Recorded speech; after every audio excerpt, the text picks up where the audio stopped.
হেই, কি অবস্থা সবার? ঈদ মোবারক সবাইকে। তো ঈদ যেহেতু চলে আসছে, তো ঈদ স্পেশাল নবাবী সেমাইয়ের ভিডিওটা তো অবশ্যই তোমাদের সাথে শেয়ার করতেই হয়। তো ফার্স্টে হচ্ছে আমি এখানে জাফরান নিয়ে নিয়েছিলাম, ভাবছিলাম এটা দিয়ে রং হবে, তো এটা দিয়ে অত একটা রং হয়নি। তারপরে হচ্ছে কড়াইয়ে মাখন বা বাটার যেটাই বলো সেটাকে দিয়ে দিছি, কারণ এখানে কোনো ধরনের তেল আমরা ইউজ করব না। তো তারপরে হচ্ছে এখানে আমরা যে সেমাই থেকে সেটা দিয়ে দিছি, সেমাই দেওয়ার পরে হচ্ছে এখানে 4 চামচ গুঁড়া দুধ দিয়ে দিছি। তারপরে হচ্ছে ভালো করে নাড়াচাড়া করার পরে এখানে হচ্ছে 4 চামচের মতো চিনি দিয়ে দিছি। এখন যে যত চিনি পছন্দ করবে, যার যতটুকু মাপ লাগবে সেই অনুযায়ী দিব। তারপর আমার মনে হচ্ছিল আরেকটু গুঁড়া দুধ দিতে হবে, তাই দিছি। দেওয়ার পর সবগুলোকে হচ্ছে মিক্স করে দিছি, যদিও এটা আমার মা রান্না করতেছে। তারপরে এখানে হচ্ছে একটু গরুর দুধ দিছি, দুধ দেওয়ার পরে হচ্ছে কাস্টার্ড পাউডার দিছি 2 চামচ। দেওয়ার পর খুব ভালো করে মিক্স করে নিছি। তারপরে এখানে যে সেমাইটা ছিল সেমাইটাকে নামায় নিচ্ছি ভালো করে নাড়াচাড়া করার পরে। এখানে আরেকটা জিনিস ভুল করছিলাম, সেখানে হচ্ছে সেমাইয়ের সাথে একটু হচ্ছে অর্ধেক নামাই নিছি, আর অর্ধেক একটু সেমাই ছিল ওই সেমাইয়ের সাথে হচ্ছে একটু ফুড কালার দিছি, আর একটু হচ্ছে জাফরানের যে পানিটা ছিল ওইটা দিছি। তারপরে হচ্ছে এখানে কাস্টার্ডের মধ্যে আরও 2 চামচ হচ্ছে কাস্টার্ড পাউডার দিছি দুধের মধ্যে, কারণ হচ্ছে মনে হয়েছে দেওয়া লাগবে।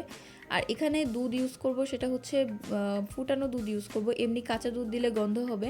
তো দুধ দেওয়ার পরে হচ্ছে কর্নফ্লাওয়ার দিছি, যে কাস্টার্ডটা মিক্স করছিলাম দুধের সাথে সেটা দিয়ে দিছি। তারপরে হচ্ছে কনডেন্স মিল্ক দিয়ে দিছি 2 চামচ। তারপরে হচ্ছে আরেকটু লাগবে তাই আরেকটু দিছি। তারপরে হচ্ছে কনডেন্স মিল্ক দেওয়ার পরে খুব সুন্দর করে হচ্ছে ভালো করে নাড়াচাড়া করে বলক উঠাতে হবে।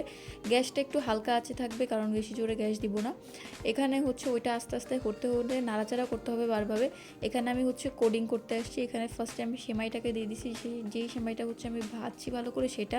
এই দেখো ভালো করে এইভাবে ক্রিমটা বানাইতে হবে, ভালোভাবে নাড়াচাড়া করতে করতে। তারপরে যেহেতু আমার আলাদা জায়গায় সব কিছু বানাতে হবে, তাই আমি আলাদা আলাদা করে রাখছি। তারপরে এখানে হচ্ছে সুন্দর করে বাদাম, কিশমিশ, কাজু বাদাম সবগুলোকে রাখছি।